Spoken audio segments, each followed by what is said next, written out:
My name, Larry Siemens. I've lived around Buhler, Kansas all my life. Went to church here as a little toddler and grew up on a farm southeast of Buhler, here about 5 miles southeast of Buhler. Was baptized in, I think, 1962, probably when I was a senior. And somewhere in the 70s, we wanted to do it again and rebaptize again. We thought it would be neat to do it at Camp Minnescott in a river. So it was kind of a special day for us there. So we got rebaptized there. There was 2 or 3 other couples that did at the same time, and it's been it's been good. We haven't thought about that a long time. So I don't regret doing it at all.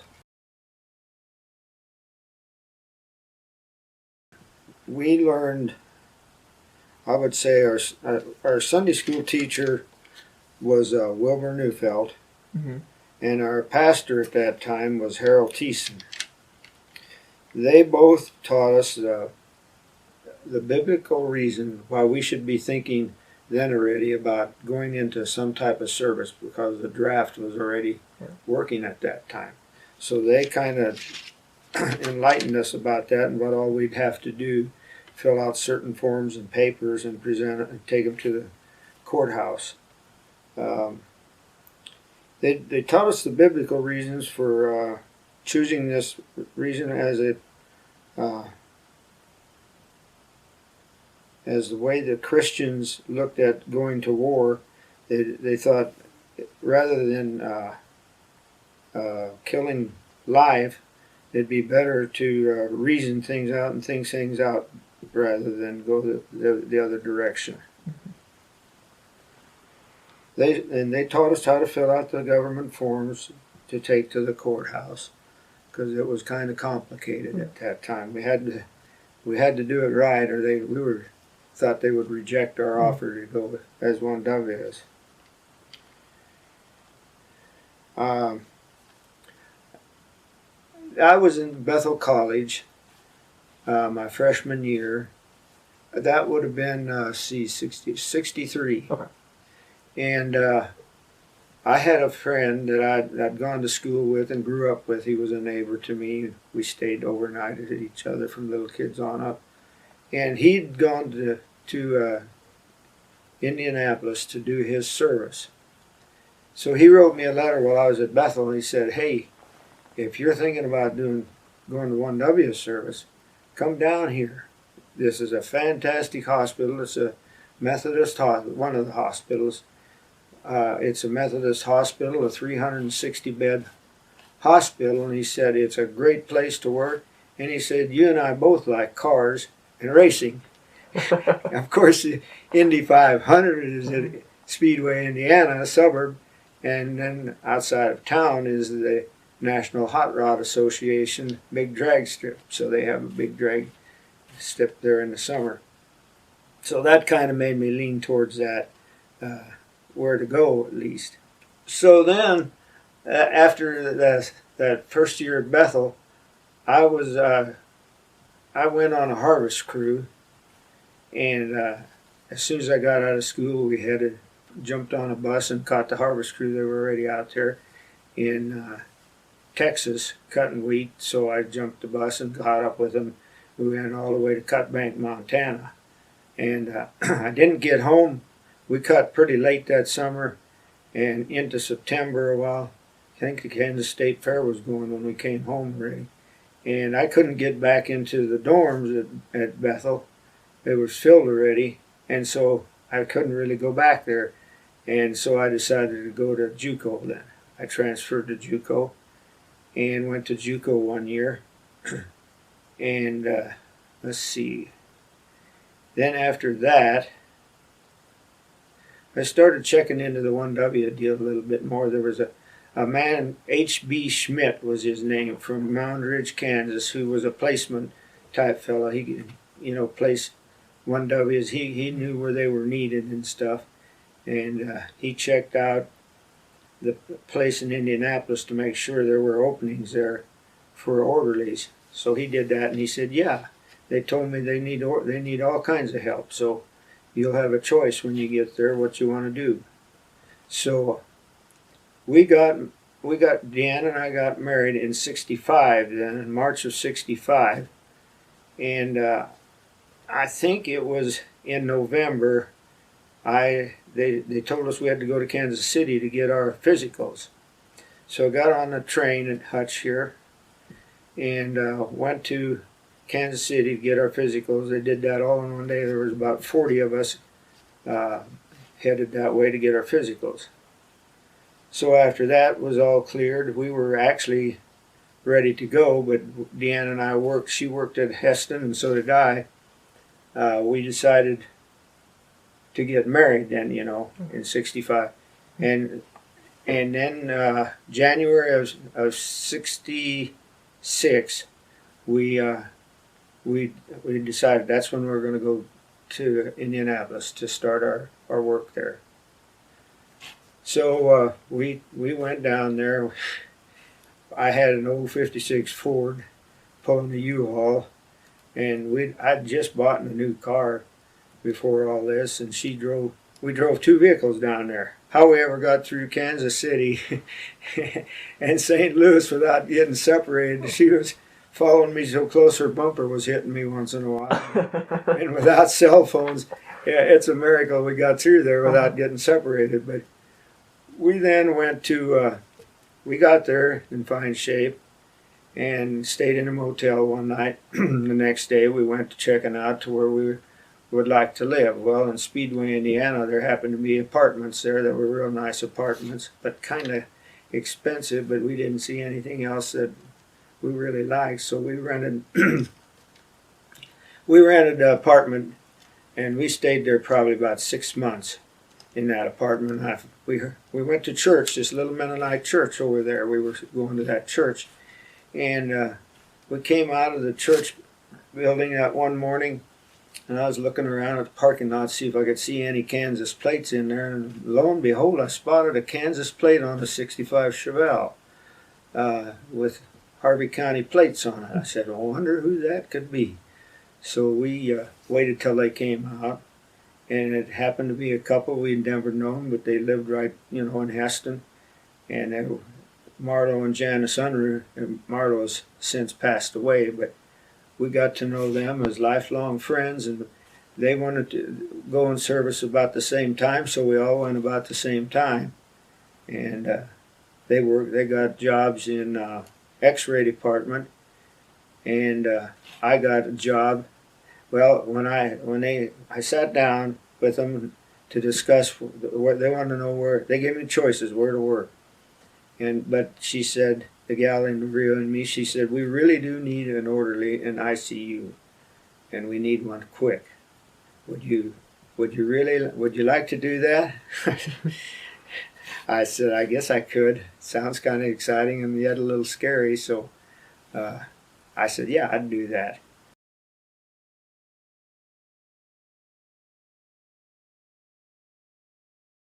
So I said, yeah, I'd take that. So, okay, I was actually hired, and so Deanne got a job too right away in medical records.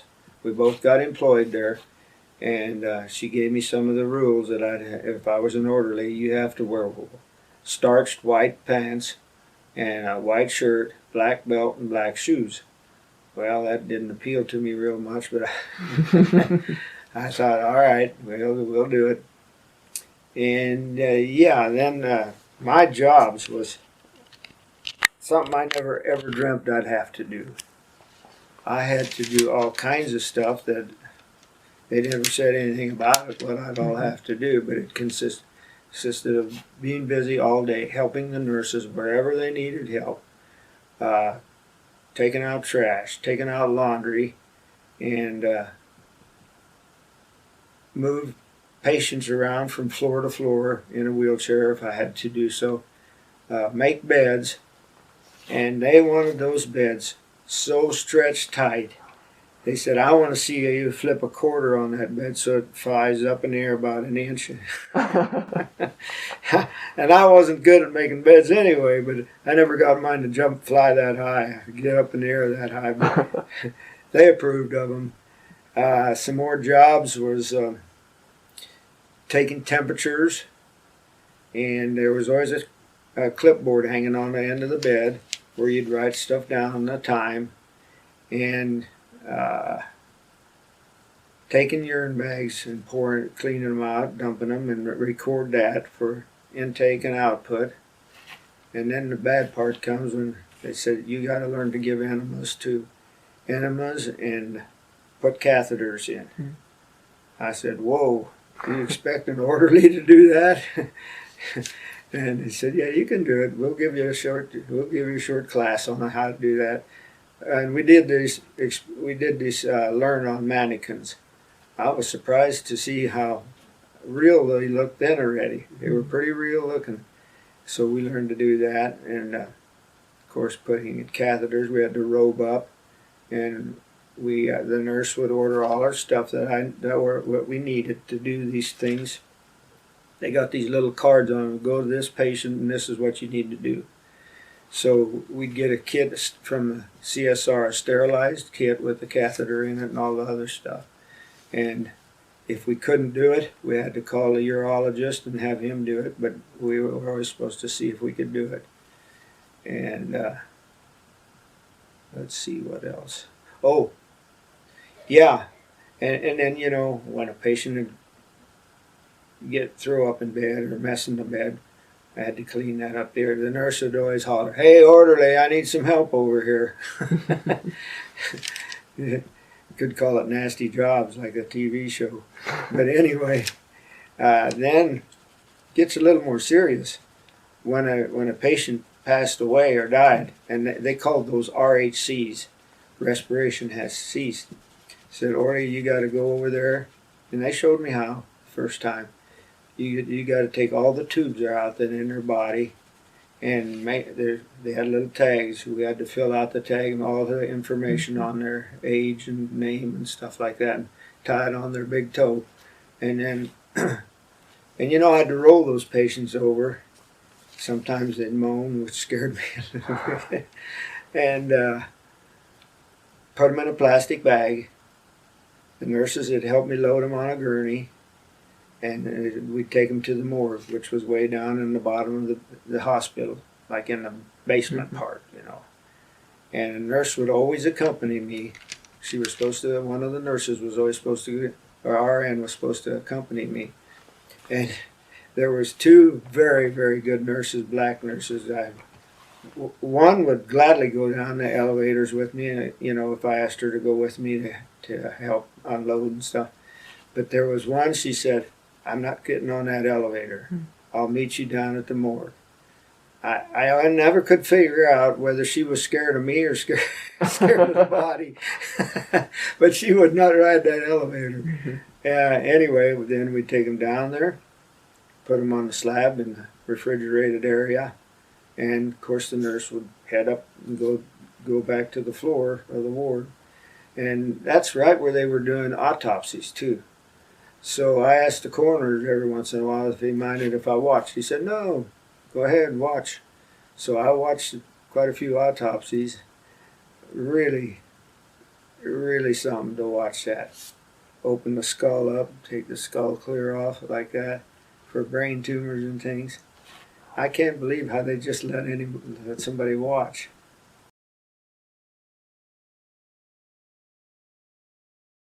Yeah, it was always interesting. I mean, the temperature there is very humid. We think it's humid here sometimes, but it's a lot more humid there. And we were probably on minimum wages there, with the wage limit I think was like $1.35 or 45 an hour or something like that.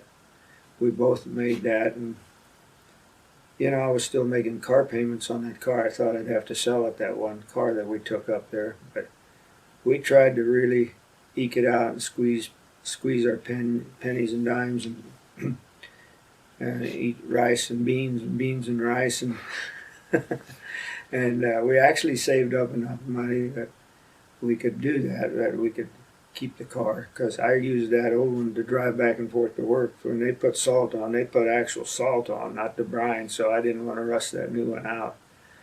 We learned to know so many people in the hospital. We made lifelong friends with a lot of people there, and some of them were not even 1Ws. So we joined a bowling team there, and that's the first time Deanne and I'd ever bowled in our life. We joined the bowling team, and that was a lot of fun. And off hours, we played basketball and baseball, softball, with the doctors and interns a lot of times.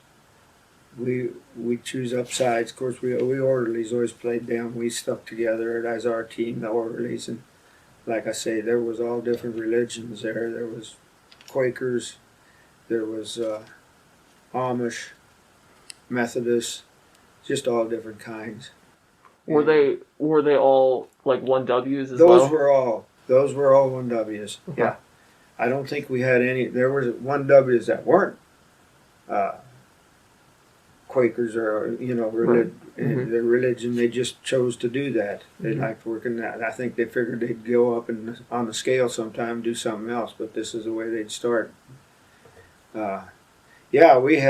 got to know doctors by their first names, on a first time basis like that. And interns, it got kind of competed. We were competed with them pretty good, and they showed their true colors there. I mean, they were totally different than when you meet them on the floor. Mm-hmm.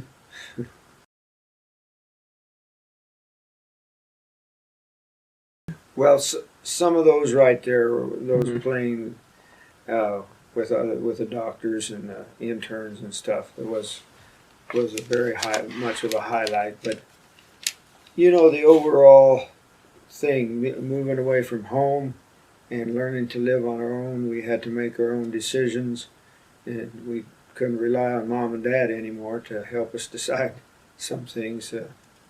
That was great. Mm-hmm. And how old were you in that time? Yeah, I was 20 and Deanne was 18. Okay, and then you were there for 2 years, from 65 to 6. Let's see. We started in 66, 66, okay. And then we worked through 67. We were done in 68. And I had chances. They asked if I wanted to stay on and work. They would gladly have hired us, and I know some 1Ws did. They worked as inhalation therapists and some other thing in pharmacy, but we decided to move home and start a family.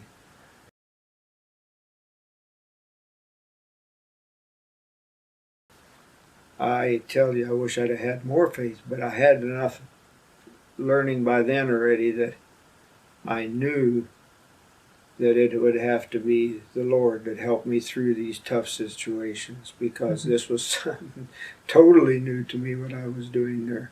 Totally. And I know I'd have never made it without my faith through the Lord. You just couldn't hardly have done it without that. But anyway, there were patients up there from Bern, Indiana. We were to have patients from there, and that's a Mennonite community too. So it was just like talking to somebody in our own congregation,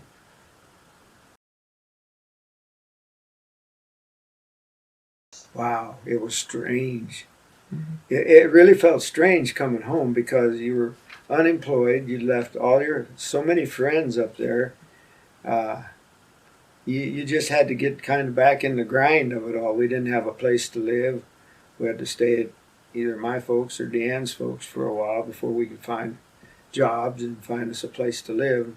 So it was just like we were taken out of circulation there for a little while. But it worked out. We stayed at each one of their houses for a while and found us a place to live.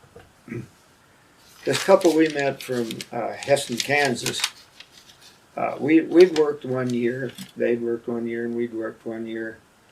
And he come up one day and he said, let's take a trip.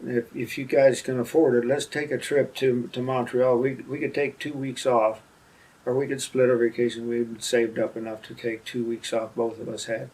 He said, let's go up to Montreal to the World's Fair. I said, hey, that sounds like a good idea. And so we agreed. We went and rented a little pop-up tent trailer so we could camp all the way up there and back, save a few bucks, you know. And first night we camped out, it was a cold, pouring rain. We got all soaking wet just setting the tent up and freezing in there, but it was so much fun. We had so many good memories of doing that. And then we got to Montreal, where quite a bit of a language barrier there. I think it's Italian they speak, I'm not sure. Or French. French, Yep. French, yeah. Yeah. Yeah, we couldn't understand them very good, but they could talk a little English too. Uh-huh. The thing about that was there's tens of thousands of people there.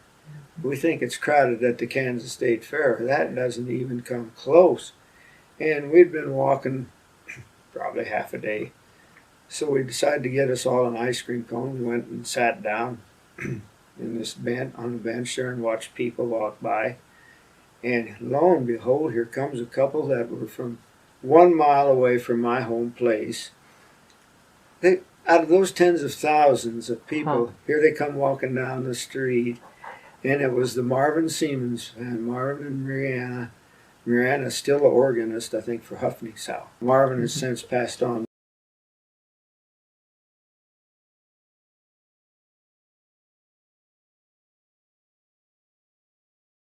Yeah, and that in my faith, I wished I'd have been more learned,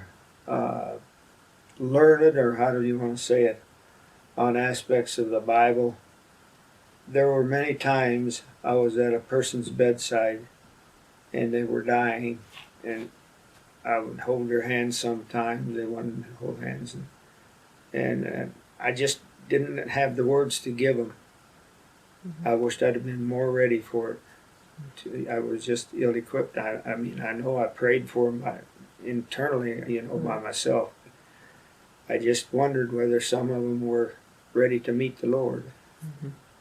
It concerned me very, very much. Yeah. Another story I forgot to tell you is we had and these were Italian people. I'm going to tell you about it. They brought a young man in there. I suppose he was 19 one afternoon, and he'd been in a head-on car crash, and he was unconscious and paralyzed from the waist down. So he didn't know what was going on at all. He was motionless. So I learned to know that whole family. They were so friendly. You know, they'd come up to see him every day and stay as long as we'd allow them to stay in ICU. You know, you can only be in there so and so long. But I learned to know his parents, his mother, and some of their friends. And one day his brother, I became friends with his younger brother. He said, why don't you follow me home and come to my house? You can see where we live. I wasn't that outgoing. I thought, boy, I don't know if I want to do this. But I did. I followed him. He said, it's just a little ways down the road here. I bet you we drove 50 miles before we got to his house. My old Ford I was driving could hardly keep up with him. I just about lost him several times. But it was sure interesting to visit with people like that and eat with them. Yeah. So A farmer was torching something. He was building something, and he caught himself on fire. Everything was burning on him. His uniform, his overalls and whatever he's wearing. And he ran for the cow tank, livestock tank, and plunged into there, but that put the fire out, but the damage already had been done. He had third-degree burns over all of his body, and they brought him in there, and we just didn't think he'd ever make it. Had to put gauze and bandages. I helped the nurses wherever I could help them. We put gauze and bandage on him and saline, and about every 2 to 3 days, we'd have to change his gauze and bandages, and he would just scream. I know they heard him all over the whole floor, but it just excruciating pain, because you'd peel that off, and off that burned skin would come along with it, so that the new skin could grow. But it was excruciating pain. Yeah. And they put him in what they call a circle-electric bed. It was a round framework, and then the bed was in between the framework, the two wheels or whatever. That's where, and you could put them on there, and you tied them down, and then you could flip them back over so their face was up, but they couldn't roll around or anything. They had to stay motionless. But that way, at least you could change position on the body a little bit. He was in that for a couple of weeks before they took him off of that. But I think he was in that hospital probably in ICU alone for 2 months.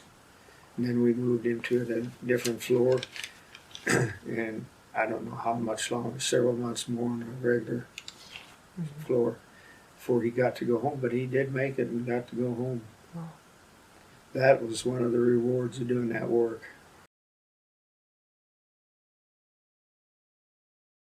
Absolutely.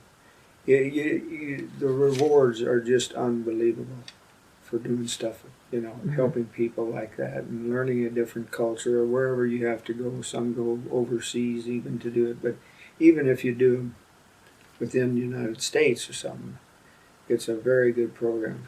I don't know if that's where our peace and social concerns, I think they help out sometimes and mention where there's places they need help, but it is a great program. I'd like to see that continue. Okay, I have another story here about our head nurse on the ICU ward. She was a big lady, a very, very stout lady, and she knew her stuff. She barked orders to the nurses, and they had to really scatter when she talked. But she was a very, very good caring nurse. But she was strong as any man. And when we would get patients in or have to take patients out of the hospital, she taught me how to get on one side of the bed and grab the sheet where the patient was laying on. And she said, "Now we're going to do this all in one stroke. I'm going to count to 3, and if she comes on you're supposed to go on your bed, you grab that sheet, and she'll have the other side of the sheet, and we'll hoist this person onto the gurney or onto the bed." And you had to be quick, because when she said 3, things were moving already. And if you had to take them out of the bed and put them on the gurney, if you weren't ready, she'd jerk that sheet right out of your hands and just move the patient all by herself. She was very stout, but a very good-hearted nurse. Then there was another deal that I thought was very lucky to be able to see happen. I got to witness the first kidney dialysis unit set up in the hospital. This was the way they talked. There was none other around near. There might have been some in the bigger city, New York or Chicago, but this was the biggest one, or the first one around anywhere around Indianapolis, or I don't know how big area, but it was really interesting to see what they did to the patient and everything, the intravenous stuff. And they didn't mind. I had a camera along, and I asked them if I could take some pictures. They didn't mind me taking pictures even. I have those pictures on a slide. But I thought I was quite fortunate to be able to see the first kidney dialysis unit. It was just then coming in. Yeah. What was like? How was the patient reacting to getting that first kidney dialysis? Well, I know that everything was uncertain whether it would work or not, but this patient his kidneys were failing so bad. I mean, he was just anxious to see him, trying to help him. Yeah. Do you remember what the reactions from the doctors or staff around you was? Like, was it like really excited, or was it very, what was the tone in the room for all of the staff? It was very exciting. I mean, they could hardly compose himself to something new like that. Mm-hmm. They brought in special nurses for this. They didn't use the ICU nurses weren't involved, but they were doing this in the ICU unit. Right. So, yeah, they were excited to see something like this happen, all interested in seeing what kind of stuff they had to do to get the kidneys cleaned out like right. that. Yeah. Had a patient in there that, what do you call it, straight-lined, his heart quit. Mm-hmm. And the nurses called for a Dr. Stat, which means right now, and that goes all over the hospital. And it wasn't 1 minute, I think, that an intern come flying in there into ICU. And he said, asked the nurse, "Where's that patient at?" And he right away got on there. The nurses were trying to do some CPR on him, and he still had breath. But the doctor got on that bed and was working and working and working. Pretty soon he said, "I'm tired. You get on there, orderly. I'll tell you what to do, but you get on there and keep going." So, keeping in rhythm, and he got off and get back on.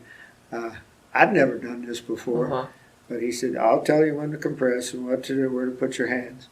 So I did that for a while, but we lost that patient. Mm-hmm. How did that experience of trying to help revive this patient and losing him? How did that affect you, or what were your thoughts? I would think the doctors would feel, but I felt terrible. I mean, I thought I had something to, you think you had something to do with that for that patient. Mm-hmm. Now, I wonder if the doctors think that too, when they can't help somebody that's not going to make it. Yeah. All right. Okay. Boom. There we go.